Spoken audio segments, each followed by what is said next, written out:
Welcome to Hard Talk. I'm Stephen Sackur. Imran Khan won power in Pakistan 2 years ago with a promise to root out corruption and take on the country's vested interests. So how's it going? Well, rising food prices and the COVID pandemic have left many Pakistanis feeling worse off, while the anti-corruption drive has become a political battleground. My guest today, Ishaq Dar, was Pakistan's finance minister, a key lieutenant of former Prime Minister Nawaz Sharif. Now, both of those men are trying to rally opposition to Imran Khan. But how much credibility do they have?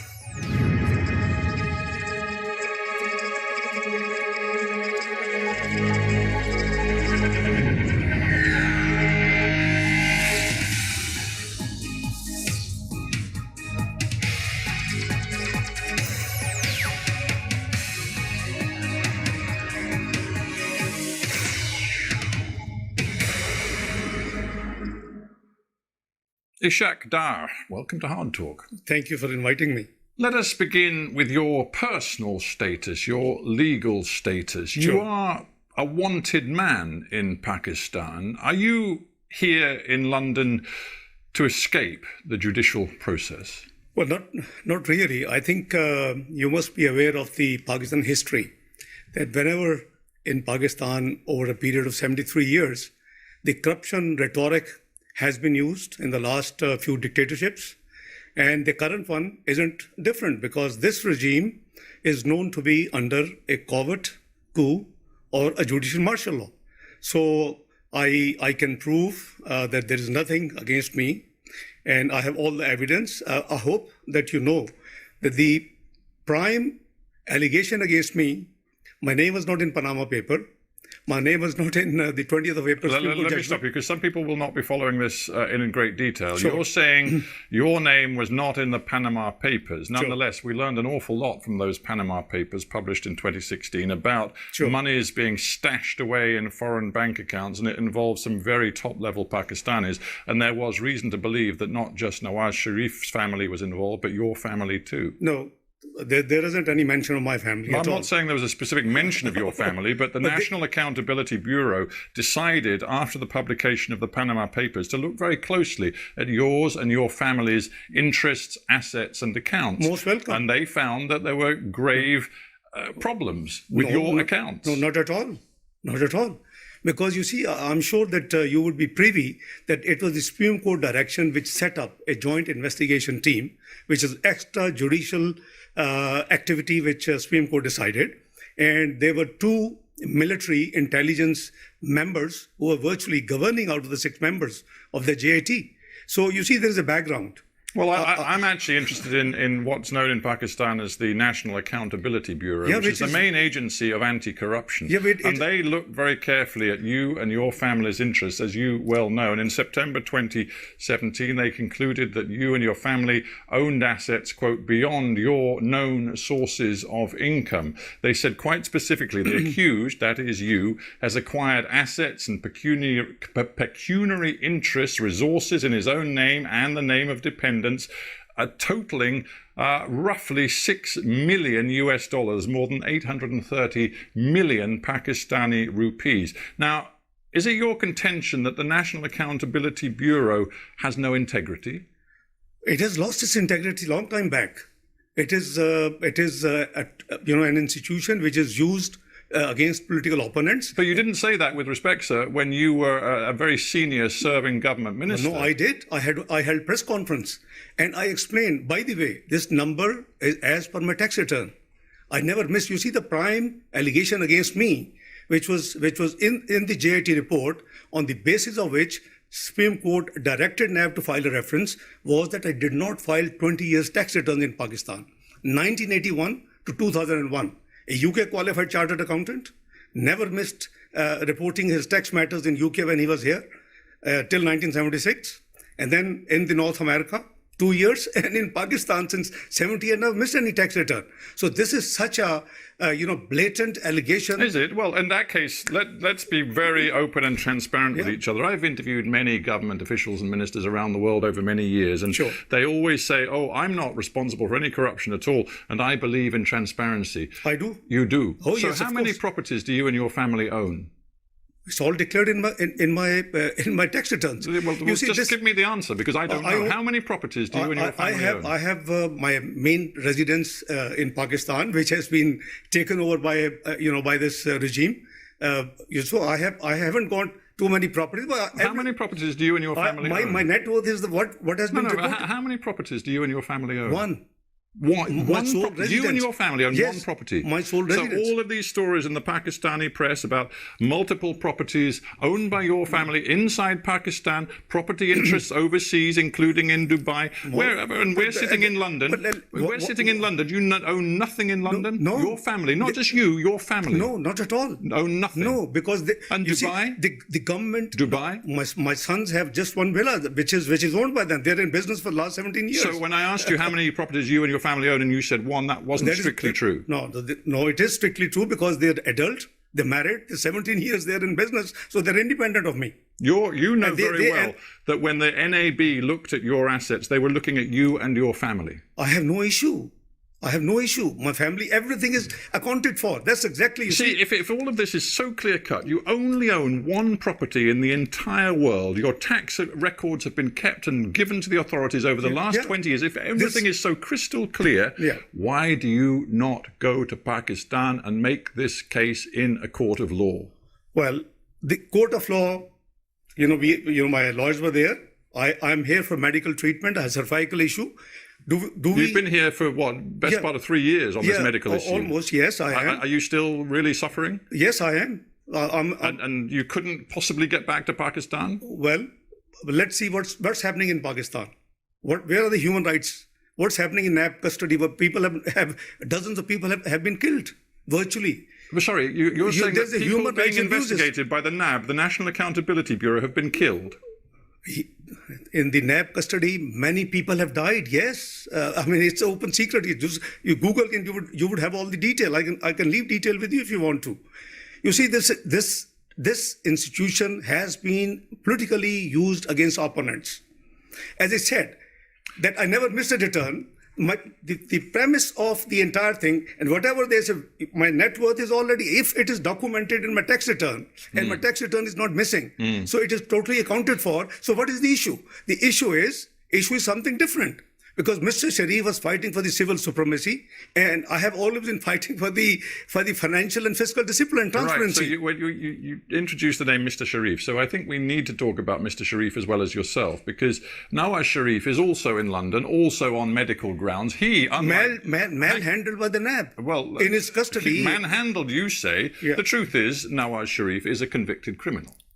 Well, I hope you know that both cases in which he has been convicted, in both judgments, it has been written that the prosecution has not been able to prove any corruption, any kickback, any loss to the exchequer. So what else we want? I'm sorry, sir, but it is quite clear that he is a convicted criminal. And again, the Accountability Court, which works alongside the National Accountability Bureau, found against Mr. Sharif. I believe he was given a 10-year sentence, and it was reduced ultimately to 7 years. He was then allowed to come to London on medical grounds, the same medical grounds that brought you to London too. So here there's two of you sit. And now... You and you of course used to be his finance minister in the Pakistan government. You and he put yourselves forward as leading voices in the opposition in Pakistan, demanding early elections and an end to Imran Khan's government. And I ask you, what credibility do you think you have with the Pakistani people? I think what credibility Imran Khan government has. The world has witnessed that it was a stolen election. It was a rigged election. It's not we are saying. We have experienced. All pre-poll 2018 surveys indicate the PMLN will win. But the observers, the Human Rights Commission of Pakistan, the dirtiest election.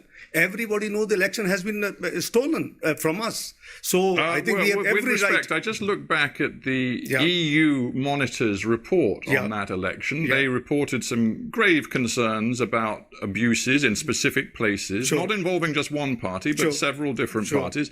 But the final and ultimate conclusion was that they believed the result was credible, that Imran Khan's election victory in 2018 was credible. That was the conclusion of the EU report. Then you haven't read all the reports. The Human Rights Commission of Pakistan. You can cherry pick the most negative. I'm telling you that the EU monitors, highly respected, independent monitors, looked at everything that happened in Pakistan, and they concluded that Imran Khan's victory was credible.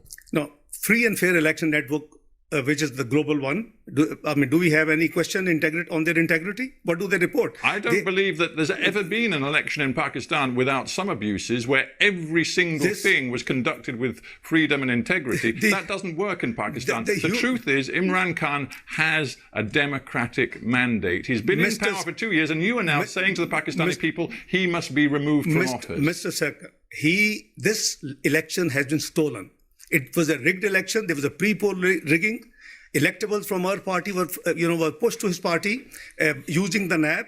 During the day, the results transmission system was choked off and was put off of hours. Our polling agents were expelled from the poll.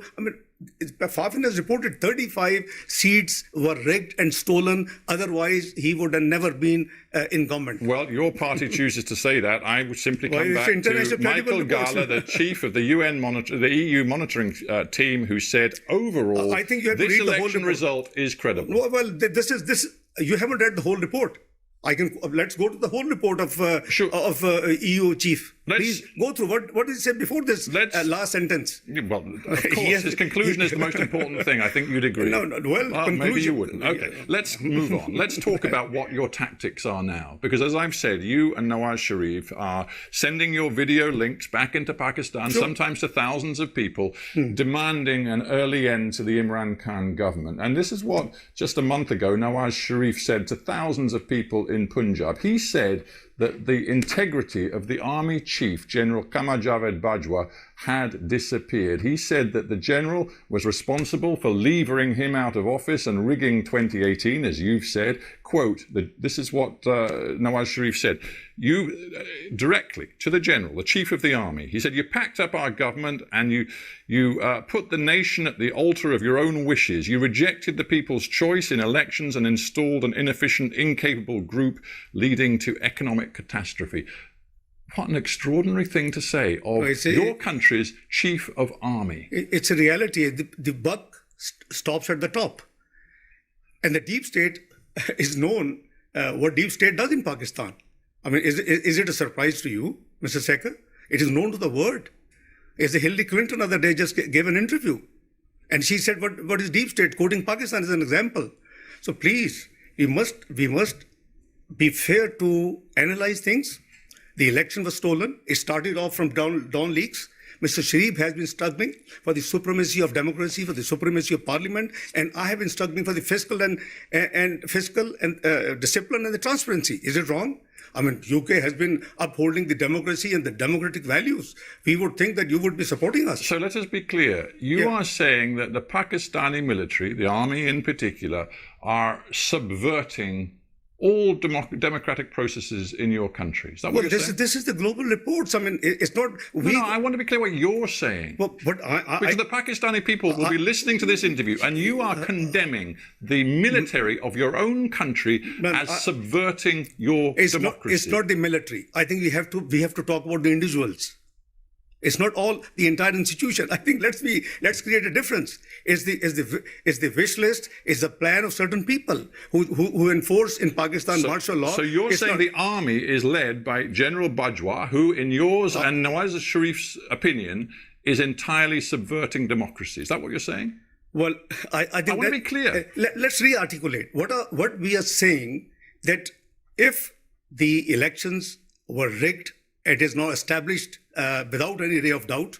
So if the elections were rigged and somebody has been planned. It's not we. It is the Interior Minister of Pakistan gave a statement that if Mr. Sharif had not got problem with the deep state and the institutions, he would have been fourth-time Prime Minister. Why would he say it? So let me be clear. You're now alleging that this is entirely unacceptable when your erstwhile boss and your very close ally, Nawaz Sharif, was working hand in glove with Pakistan's military dictator, General Zia, for many years. And suddenly he's decided that the military and the way they interfere in politics in Pakistan is entirely unacceptable. What kind of hypocrisy is that? I disbelieve this analysis. Frankly speaking, I disagree with you. Well, what bit of what I've just said is maybe wrong? Evolution process. Evolution process. Yeah, because you mean because then he was in power and now he's out of power, so he's really angry with the army because they won't work with him. No, it's not the first time. It's the third time he was Prime Minister, and Imran Khan, own Interior Minister, tells the whole world that Mr. Sharif would have been fourth-time Prime Minister if he had not got trouble with the establishment. You see, Imran Khan may be unpopular in Pakistan now, but when he heard what Nawaz Sharif said last month at that rally, when he directly targeted the Chief of Army, Imran Khan said this. He said, "How dare Nawaz Sharif point to the general and blame him for what is happening in Pakistan when for years Mr. Nawaz Sharif polished the boots of a former military dictator." When Imran Khan said that, I dare say he actually had a great deal of sympathy from many Pakistanis who know hypocrisy when they see it. I think you probably haven't seen his 21 clips, how he has been maligning the military army chief, the intelligence services of Pakistan. And not too long before, it's just last year when he was in the United States, he gave a statement that it is the ISI, our intelligence service, which actually was responsible for the Osama bin Laden and its killing, etc., etc. So I think when he was out of power, when he was in opposition, he had given 21 different statements at different times. He was known as Taliban Khan. I mean, I don't know. Are we talking or wish to discuss his performance and our performance? Are we here to talk whether it is a pure democracy or is it an anocracy? You and other opposition elements have created this Pakistan democratic movement. You want to deliver early elections and see Imran booted out of power, but many people, even in your own movement, are now backing away from this targeting of the Pakistani military. For example, Bilawal Bhutto said it was regrettable that Nawaz Sharif had named the military chief by name. And even Mr. Sharif's own daughter, Mariam, had to stress at great length that she was not anti-military. It sounds like Nawaz Sharif has overstepped the mark. I think there seems to be a confusion. Mr. Nawaz Sharif, as Prime Minister or otherwise, is not anti-military. Please, let's be very clear. He blames certain individuals. And as I said, the buck, stops at the top. If the Dawn leaks were there. There's a huge, history about that. I'm sure you will be privy to Dawn leaks. It relates to FATF. It relates to Pakistan going back to grey, which we brought out from grey and it was white. So I think, if Mr. Sharif talks of certain interventions which are against the oath, against the Constitution of Pakistan, is something wrong? Let's talk about politics and your message to your own people. We know that Pakistani people are suffering right now. Food price inflation is soaring. COVID-19 is seeing a second surge in your country, creating real economic difficulties. There's going to be barely any growth in the Pakistan economy this year. In the midst of all of that, you are creating a new level of political instability, demanding that Imran call early elections, calling him illegitimate, banging on about the vote rigging, claiming that the army is really in power. Do you think that your approach is really helping the interests of the Pakistani people? I think you have to be neutral umpire, Mr. Sackur, for a moment. 2014, we won the election 2013, massive majority, 2/3 almost. 2014, when Mr. Imran Khan comes to agitate for 4 constituencies rigged only, his claim, nobody spoke. Yeah, and Mr. Dar, you're going back now. You're going back 6 years. And I'm putting myself in the shoes of a Pakistani today who sees rising food prices, political instability, geopolitical instability, and he wonders whether the opposition sitting in London, yourself and Mr. Nawaz Sharif, really have the interests of ordinary Pakistani people at heart. We have interests of Pakistani people at heart, and that's why we are moving. This country had witnessed double revenue collection in our tenure of 5 years, lowest inflation, lowest interest rates, best performing stock market in the South Asia, most stable currency, highest GDP growth in 11 years, 5.8%. I mean, it's all music. Your Western, the institutions had all the praise. And what was the final report in 2016? PricewaterhouseCoopers, what did it say? Pakistan is going to join G20 by 2030. And we were striving to bring it even earlier. And we were very clearly hoping that since we had ended the load shedding, we had fought the extremism and terrorism in Pakistan, we had improved the macroeconomic, indicators in Pakistan, and all praises, all. So now, I understand. I'm not suggesting that your personal economic record was bad. In some ways, it was good. But listen, I'm just trying to get you to respond to a simple question. Pakistan is where it is today. Hang on. Imran Khan has a 5-year mandate. He won the election. Now you have a choice. You have a choice. You can wait to fight the next election if you choose to go home, frankly, but at the moment you're still in London. You can either fight at the ballot box during the next election, or you can try to undermine Imran Khan and his government from the sidelines, from here in London, and thereby create new economic and political instability. Is that the choice you've made? No, it's not a matter of political instability. It's a matter of incompetence. It's a matter of non-performance. It is a matter of ruining and grounding the economy of Pakistan in 2 years before Corona. Mind you, after 1952, Pakistan first time had seen negative GDP growth. After 1952, from 5.8%, first year 1.9%, this year 0.4% negative.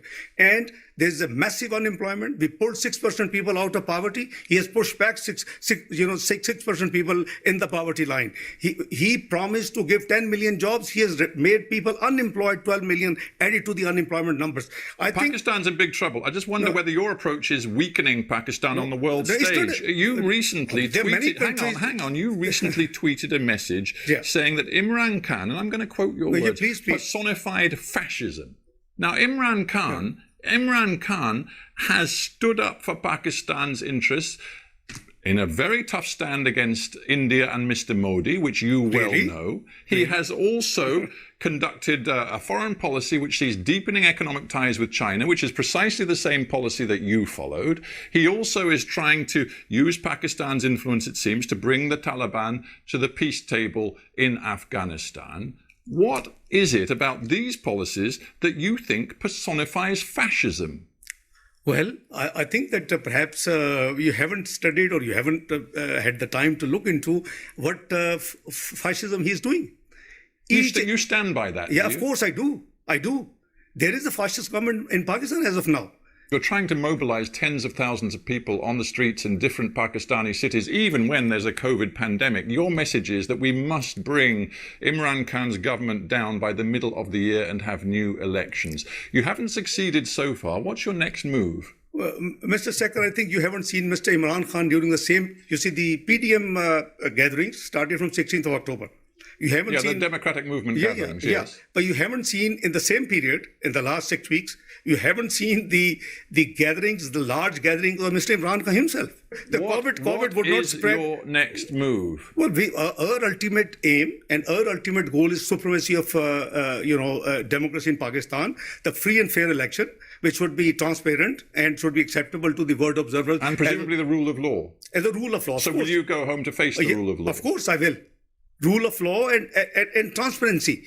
And, the constitution has to be, all institution has to work within the domain which has been prescribed in the Constitution of Islamic Republic of Pakistan. I think we'll be very happy. So right now, when I tweeted, I have no regret, and it is the ground reality. I mean, I can give you, a prime minister who calls the Director General of the Federal Investigation Agency and gives them names and says, go and arrest them. I mean, what sort of, governance this is? Well, we have to end it there, but I do thank you very much indeed for coming into the HardTalk studio. It's a pleasure. Ishaq Dar, thanks very much. It's a pleasure. Many thanks.